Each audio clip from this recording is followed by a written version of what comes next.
नमस्कार दोस्तों, आप सुन रहे हैं इतिहास की बातें पॉडकास्ट। मैं आपका होस्ट सुरेंद्र। आज हम चर्चा करेंगे कि इतिहासकार प्राचीन भारतीय इतिहास का अध्ययन कैसे करते हैं। तो यह संभव होता है विभिन्न स्रोतों के माध्यम से, जो हमें हमारे अतीत की जानकारी देते हैं। इस एपिसोड में हम इन स्रोतों को विस्तार से समझेंगे। इतिहास को समझने के लिए हमें यह जानना जरूरी है कि हमारे पास जानकारी कहाँ से आती है। प्राचीन भारतीय इतिहास के अध्ययन में जिन स्रोतों का उपयोग किया जाता है उनमें है पहला, साहित्यिक स्रोत। साहित्यिक स्रोतों में तीन चीज़ें आती हैं। पहला, धार्मिक ग्रंथ, दूसरे ऐतिहासिक ग्रंथ और तीसरा विदेशी यात्रा वृत्तांत। धार्मिक ग्रंथ जैसे वेद, उपनिषद, रामायण, महाभारत जैसे ग्रंथों में हमें न केवल धार्मिक बल्कि सामाजिक, राजनीतिक और सांस्कृतिक जीवन की जानकारी मिलती है।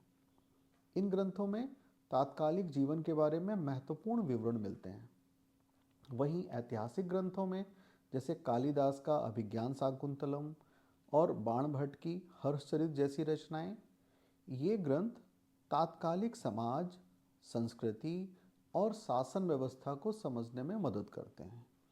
वहीं तीसरे स्रोत विदेशी यात्रा के जो डिटेल्स हैं, जैसे फाहियान, वेनसांग और मेगस्थनीज जैसे विदेशी यात्रियों ने भारत के बारे में अपने अनुभव लिखे हैं।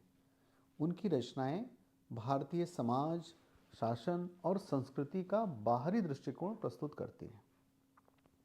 दूसरे प्रकार के स्रोत हैं इतिहास को जानने के पुरातात्विक स्रोत। पुरातात्विक स्रोतों में हम मुख्यतः तीन चीज़ों को लेते हैं। पहला है अभिलेख, जिनको शिलालेख या ताम्रपात्र भी कहते हैं। दूसरे सिक्के हैं और तीसरे हैं मूर्तियाँ व चित्रकारी। तो पहले बात करते हैं अभिलेखों की। तो जैसे अशोक के शिलालेख धर्म और प्रशासन के बारे में जानकारी देते हैं। वहीं गुप्तकालीन जो ताम्र पत्र हैं वो हमें भूमिदान और राजस्व व्यवस्था के बारे में बताते हैं। पुरातात्विक स्रोतों में दूसरा है सिक्के।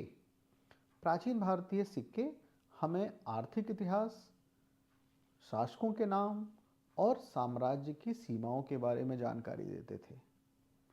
ये शासकों की उपलब्धियों और धार्मिक मान्यताओं को भी दर्शाते हैं। तीसरा जो पुरातात्विक स्रोत हैं उसमें हम रख सकते हैं मूर्तियों को और चित्रकारी को।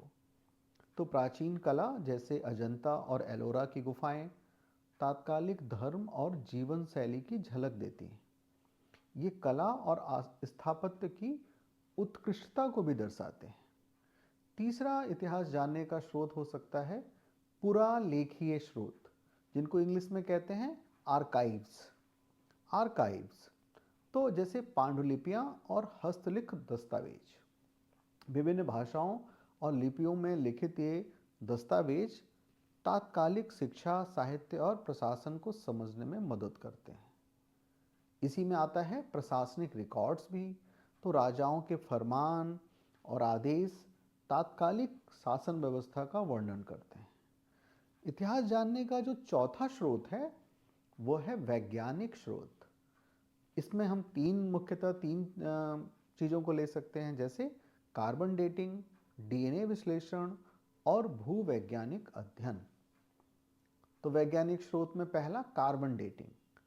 तो इसके अंदर पुरातात्विक जो सामग्रियों को सटीक तिथि जानने में हमें इनसे मदद मिलती है कि कोई पुरातात्विक सामग्री कितनी पुरानी हो सकती है। तो कार्बन डेटिंग से पता चलता है। दूसरा डीएनए विश्लेषण, मानव जाति के प्रवास और वंश के बारे में हमें इससे जानकारी प्राप्त होती है। तीसरा वैज्ञानिक स्रोत था भूवैज्ञानिक अध्ययन।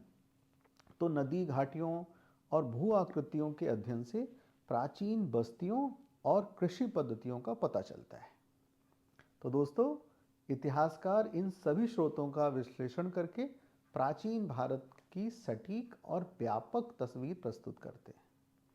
यह स्रोत हमें यह समझने में मदद करते हैं कि हमारी सभ्यता कैसे विकसित हुई। तो दोस्तों, अगले एपिसोड में हम प्राचीन भारतीय समाज और संस्कृति के बारे में विस्तार से चर्चा करेंगे। तब तक के लिए अपने इतिहास से जुड़े रहिए और हमें फॉलो करना ना भूलें। धन्यवाद। नमस्कार।